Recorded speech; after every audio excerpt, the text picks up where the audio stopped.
Number Yeah. 4 is economic Bitcoin nodes, why you need to use your node for it to matter. This is from Koob, June 10th, Bitcoin territory. Keyan, what's this? Yeah, this is a post from Shinobi. I mean, this is a point that's been discussed in Bitcoin a lot, but I think it people easily miss it.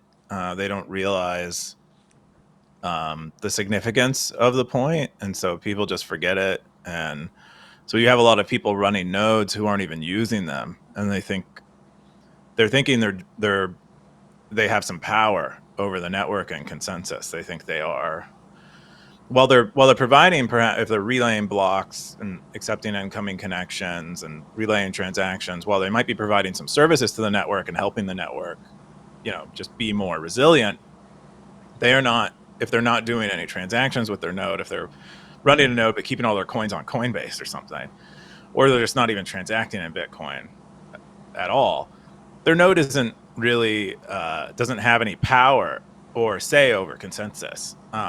And so what you end up with is in the case where we have a fork of some kind, or there is some contention over consensus, who ends up having most of the power are the people who are actually using Bitcoin, transacting with it, buying things with it, selling things for it, and validating those transactions on their node. And so when the time comes that we have a consensus change, they can change their consensus rules or not change their consensus rules. And then anyone doing business with them has to decide whether they want to stop doing business with them or they want to change their consensus rules to be consistent. Um, and so that's why so an economic economic nodes matter more in terms of consensus than not. And this post elaborates on that, has some examples in it, explains it for people, but it's just a very subtle point. It's very easy to miss.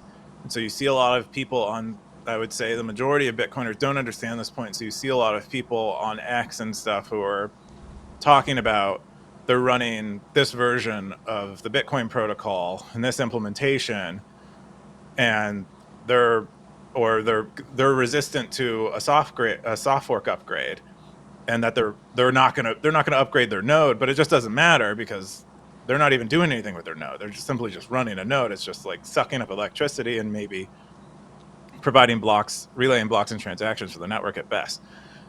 Um, so it's an important point for people to understand. If you actually want power in Bitcoin consensus, you need to be using your Bitcoin with your own node, and validating your own rules.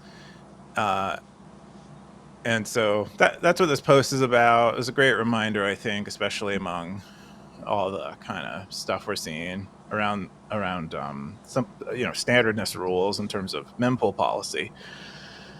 But I wanted to share it because I think it's just a point that needs to be made I, over I and think over again. I think that's maybe in the past what I've heard Chris Guida say, I think.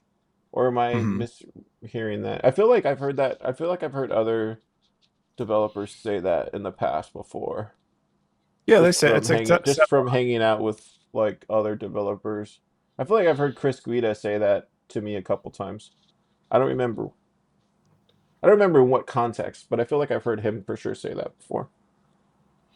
Yeah, a lot of. I mean, anyone who understands the dynamics of consensus, uh, know that it's the economic nodes who really matter. And so most developers who have been in Bitcoin for a bit will have a grip of that. Simple Stacker said, not sure 100% follow the logic. Is he trying to say that decentralized node running is useless if economic activity is centralized? That's probably true, question mark, but I'm not really sure because I'm entirely convinced that Bitcoin's value is tied to the amount of economic activity it's being used for. Bitcoin right now is seen as an attractive store of value because of its hard money characteristics. Given to big players like Coinbase creates a fork, if that fork softens the hard money properties of Bitcoin, I don't think that fork would retain the same value. It has everything to do with Bitcoin's properties, not the amount of economic activity it's used for. Um, yeah. And then yeah, it seems like you lay it out for him again, I guess. Yeah, we talk about it a bit more. I think he's a simple stacker is an economist, and I think is viewing it through the lens of an economist, and not, I think, I think missing, because we talk about economic nodes, he thinks it has to do more with economics than it does maybe like technical consensus things. And so he comes at it from an economic point of view. But I think his point is valid in that the characteristics of the money will ultimately decide which is more valuable. But like the value is independent of like what the rules are of what is considered Bitcoin at any time.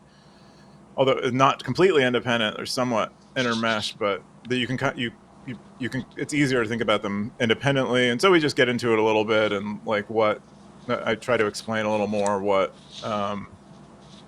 Shinobi is getting to in the article about economic nodes and what we mean by economic nodes, and clear up any confusion about it. And I think, yeah, we come to I think he comes to understand it, and I come to understand his point, which is valid, which is that uh, even if like a certain soft fork wins, or the perception is that it wins because there's more economic activity on it at some time, uh, even the smaller network might eventually prevail if it has better monetary characteristics, and people decide over time that it's worth storing more value there. It becomes a little more complicated of an argument, but it was a good